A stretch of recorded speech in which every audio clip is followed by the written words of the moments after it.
Hello दोस्तों, स्वागत है आज आपका इस नई वीडियो में। आज हम जानेंगे कि कैसे एक हरियाणा के एक लड़की कनाडा पढ़ाई करने के लिए जाती है, पर जो उसका शव है वह हरियाणा के एक फार्म हाउस से कैसे मिलता है।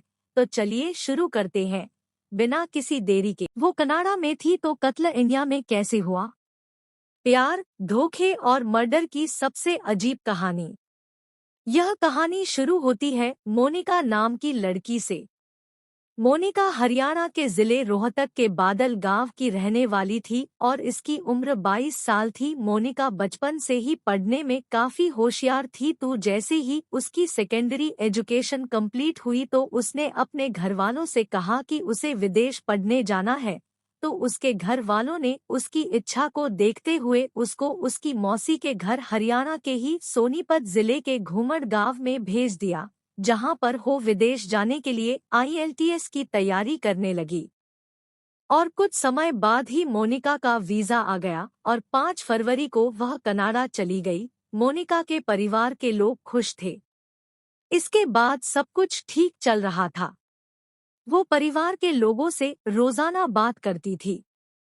फिर अचानक कुछ दिनों से किसी से बात नहीं हो पाती थी। ऐसा भी समय आया जब अक्सर मोनिका मैसेज पर ही रिप्लाई करती थी। वो कहती रहती थी पढ़ाई में काफी व्यस्त है, और ऊपर से इंडिया और कनाडा के समय में करीब 9.5 घंटे का अंतर है। इस वजह से भी बड़ी मुश्किल से परिवार से उसकी बात होती थी। अब अप्रैल 2022 की बात है। मोनिका की मौसी के बेटे की उससे वीडियो कॉल पर बात हो रही थी। पर उसी समय मौसेरे भाई ने कॉल के दौरान अजीब चीज देखी। मोनिका जहां बैठी थी वहां सीलिंग फैन था और वो चल रहा था। ये बात है अप्रैल 2022 की है।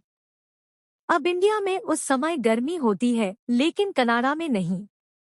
ऐसे में मौसेरे भाई को ये बात बेहद अजीब लगी, और जब इस बारे में उसने मोनिका से पूछा तो वो कुछ बहाना बनाने लगी। फिर फोन कट गया। मोनिका ने मैसेज किया कि नेटवर्क समस्या है, और बात वहीं खत्म हो गई।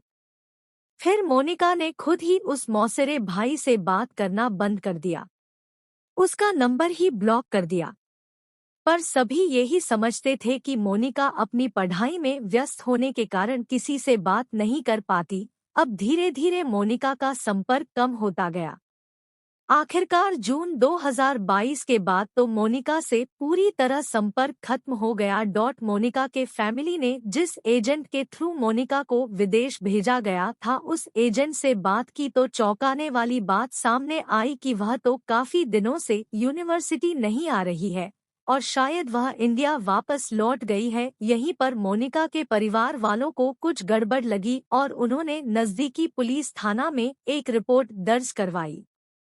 तो वहीं दूसरी ओर मोनिका की मासी के गांव घूमड़ में एक 32 साल के युवक की गायब होने की खबर सामने आई, जो कि पिछले कई दिनों से लापता था। इसका नाम सुनील उर्फ सिल्ला, जो कि शादीशुदा था और पेशे से ठेकेदारी का काम करता था, और उसके 2 बच्चे भी थे। इन दोनों केस के बीच में बस एक बात कॉमन थी कि वह मोनिका की मासी के घर से दूध लेने आता था।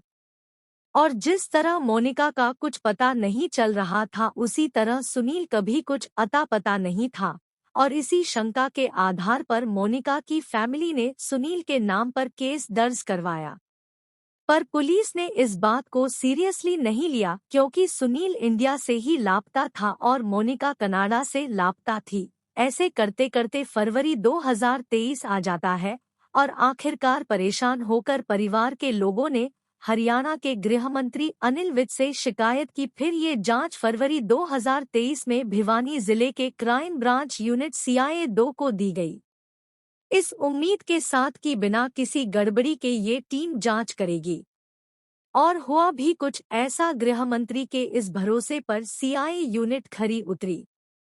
अब CIA ने मोनिका की तलाश के बजाय सुनील की खोजबीन शुरू की, क्योंकि जब परिवार के लोग उस पर शक जता रहे हैं तो अगर सुनील मिल जाए तो सच काफी हद तक सामने आ जाएगा। लिहाजा पुलिस की जांच मोनिका से हटकर सीधे सुनील पर आ टिकी थी। और जांच में सामने आया कि सुनील पर पहले से ही 7 से 8 मुकदमे दर्ज हैं। जब सुनील के दोस्तों से पूछताछ की तो सुनील को 1 महीने बाद यूपी के मुजफ्फरनगर से 2 अप्रैल 2023 को गिरफ्तार किया। जब सुनील से कड़ी पूछताछ की तो सामने निकल कर आया कि उसी ने ही मोनिका की हत्या कर उसे नजदीक ही एक फार्म हाउस में 10 फुट गहरे गड्ढे में दफना दिया था। और साथ ही उसने यह स्वीकार किया कि मोनिका उसकी दूसरी पत्नी थी। इस बात ने सभी को हैरान कर दिया कि कब मोनिका कनाडा से इंडिया आई और कब उसने सुनील से शादी की।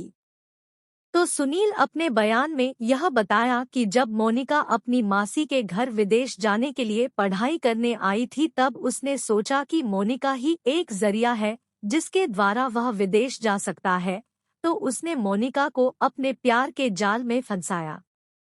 और वहीं मोनिका उसके प्यार के जाल में इतना फंस चुकी थी कि वह जब 5 जनवरी 2022 को कनाडा गई तो वह 17 दिन बाद यानी कि 22 जनवरी 2022 को वापस इंडिया सुनील के पास लौट आई और एक हफ्ते बाद 29 जनवरी 2022 को गाजियाबाद के आर्य समाज में शादी कर ली। और उससे अगले ही दिन यानी कि 30 जनवरी 2022 को वापस कनाडा लौट गई। पर मोनिका जल्द ही मई 2022 को वापस इंडिया सुनील के पास लौट आई। और मोनिका ने सुनील को कहा कि अब वह इंडिया में ही रहेगी। ऐसे में सुनील को लगा कि उसका विदेश जाने का सपना सपना ही रह जाएगा, तो इस वजह से उन दोनों के बीच काफी बहस चलती रहती थी। फिर एक दिन सुनील मोनिका को घुमाने के बहाने से हरियाणा के गिन्नौर के गढ़ी झाझरा ले जा रहा था और सुनील ने मोनिका के सिर में 2 गोलियां मार दी जिसे मोनिका की मौके पर ही मौत हो गई और उसने गिन्नौर के ही एक फार्म हाउस में मोनिका को दफन करने का इरादा कर लिया। उसने मोनिका की लाश को एक लिफाफे में पैक किया और कई मजदूर की सहायता से एक 10 फीट गहरा गड्ढा बनवाया। 29 जून 2022 को लाश को उस गड्ढे में दफना दिया था।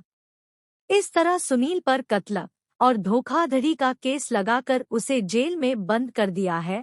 अभी सजा की सुनवाई नहीं हुई है और जब तक इस सुनील को सजा की सुनवाई नहीं हो जाती तब तक आपकी सुनील की सजा के बारे में क्या राय है और सुनील को क्या सजा होनी चाहिए, प्लीज कमेंट में जरूर बताइए। और ऐसे ही और वीडियो जानने के लिए हमारे चैनल को सब्सक्राइब करें, लाइक करें, शेयर करें। धन्यवाद।